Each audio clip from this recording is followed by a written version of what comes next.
لله رب العالمين والعاقبة للمتقين والصلاة والسلام على رسوله محمد وعلى آله وأصحابه أجمعين أما بعد فأعوذ بالله من الشيطان الرجيم بسم الله الرحمن الرحيم لقد كان لكم في رسول الله أسوة حسنة صدق الله مولانا العظيم اللهم صل على سيدنا ومولانا محمد وبارك وسلم وصل عليه گرامی قدر حضرت رئیس الجامعہ، معزز اساتذہ کرام اور میرے عزیز طالب علم ساتھیوں، یہ شاید میری زندگی کا مشکل ترین دن ہے کہ مجھے بیان کے لیے بٹھایا گیا تو ایک ایسے مجمع کے سامنے جس کے فرد فرد کی جبین پر علم و عمل کا نور ہے، علم سے منور ایک مجمع ہے، ایسے مجمع کے سامنے میرے ایسا نو آموز دینیات کا ادنا طالب علم بیان تو کیا کرے، البتہ اپنے عزیز طالب علم ساتھیوں سے ایک مدرسے کے پرانے طالب علم ہونے کی حیثیت سے چند گزارشات عرض کروں گا۔ بیان تو انشاءاللہ حضرت الاستاذ مولانا عبدالرزاق صاحب دامت برکاتہم العالیہ بعد میں فرمائیں گے۔ میں اپنے طالب علم بھائیوں سے ایک دو گزارشات عرض کرنا چاہتا ہوں۔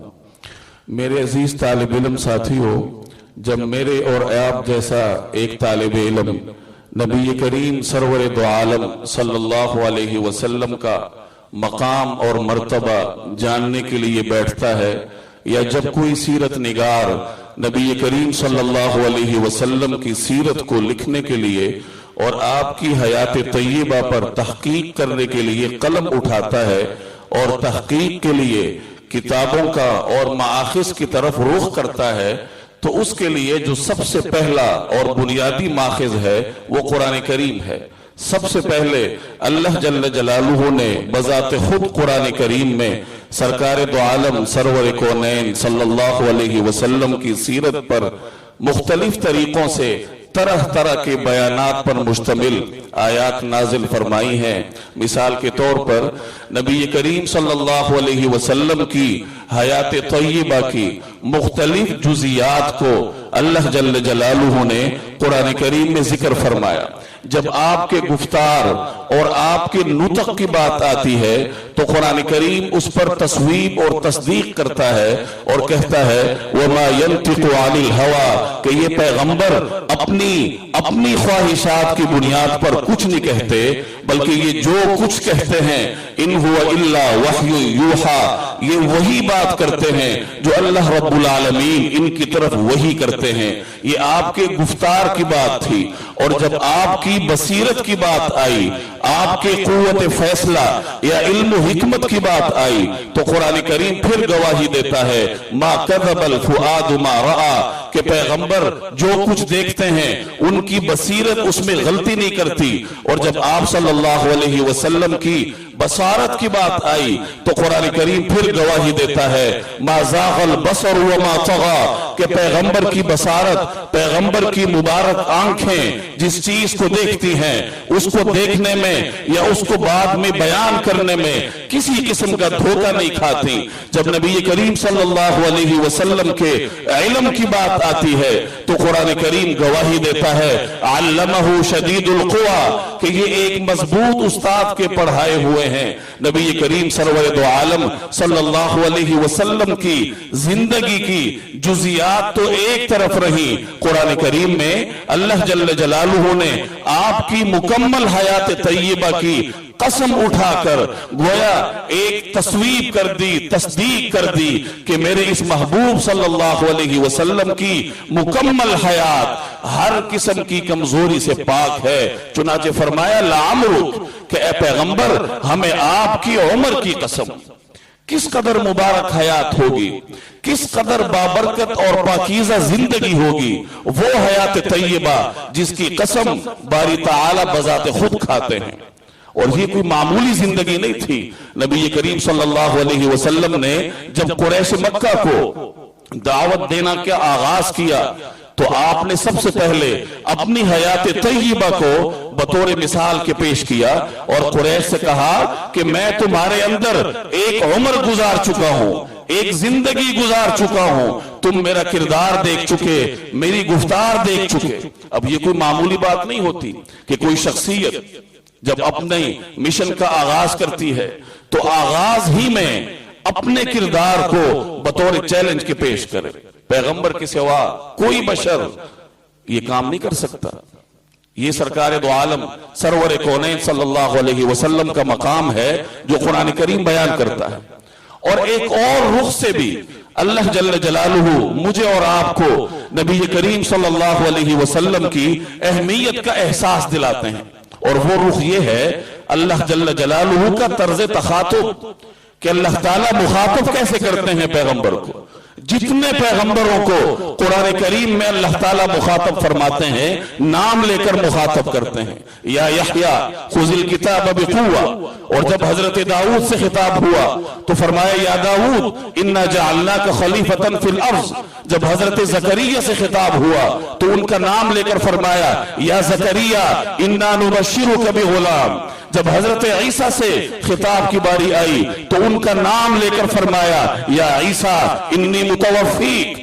جب حضرت آدم سے خطاب کی باری آئی ان کا نام لیا، حضرت موسیٰ سے خطاب کی باری آئی ان کا نام لے کر یا موسیٰ فرمایا۔ ہر پیغمبر سے بوقت خطاب اللہ جل جلالہ اس پیغمبر کا نام لیتے ہیں، لیکن جب باری آئی نبی کریم صلی اللہ علیہ وسلم سے خطاب کی تو اللہ رب العالمین نام نہیں لیتے بلکہ کوئی محبوبانہ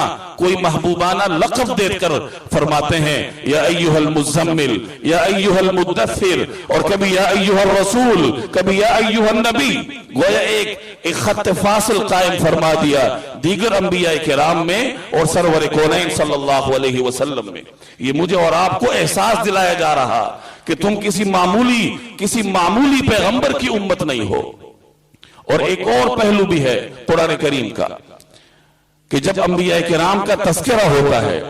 یا انبیاء کرام پر انعامات کا ذکر ہوتا ہے تو اللہ جل جلالہ ذکر کرتے ہیں کہ فلاں پیغمبر نے یہ چیز مانگی۔ چنانچہ حضرت ابراہیم علیہ السلام کے بارے میں قرآن کریم ان کی دعا ذکر کرتا ہے کہ انہوں نے اللہ کے حضور دعا کے لیے ہاتھ اٹھائے اور کہا کہ اجعل لی لسان صدق فی الآخرین، کہ جو میرے بعد آنے والی نسلیں ہیں ان میں میرے ذکر خیر کو جاری فرما دیجئے۔ تو پیغمبر کو بعد کے آنے والی نسلوں میں اپنا ذکر خیر جاری کرنے کے لیے اللہ کے حضور دعا کرنی پڑی، لیکن جب باری آئی نبی کریم صلی اللہ علیہ وسلم کی تو اللہ رب العالمین نے بغیر مانگے بغیر دعا کیے اعلان فرمایا وَرَفَعْنَا لَكَ ذِكْرَكَ، اے پیغمبر ہم نے آپ کا ذکر بلند کر دیا۔ حضرت ابراہیم علیہ السلام نے اللہ رب العالمین کے حضور دست دعا دراز کیے، اللہ تعالیٰ سے طلب کی کہ وَجْعَلْنِي مِنْ وَرَثَةِ جَنَّةِ النَّعِيمِ،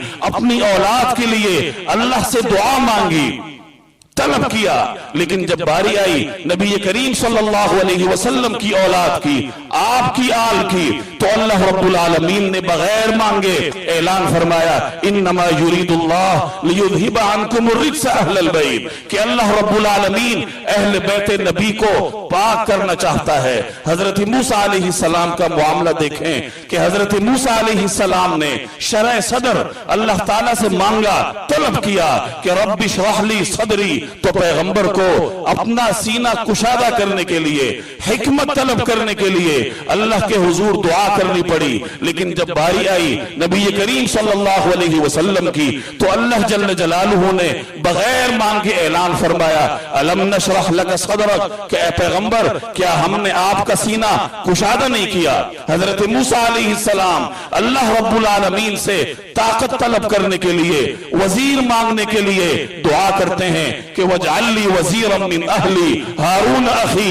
لیکن جب باری آئی نبی کریم صلی اللہ علیہ وسلم کی تو اللہ رب العالمین فرماتے ہیں یا ایھا النبی حسبک اللہ، اے پیغمبر اللہ آپ کے لیے کافی ہے، میں رب آپ کی پشت پناہی کے لیے موجود ہوں۔ یہ مختلف پہلو ہیں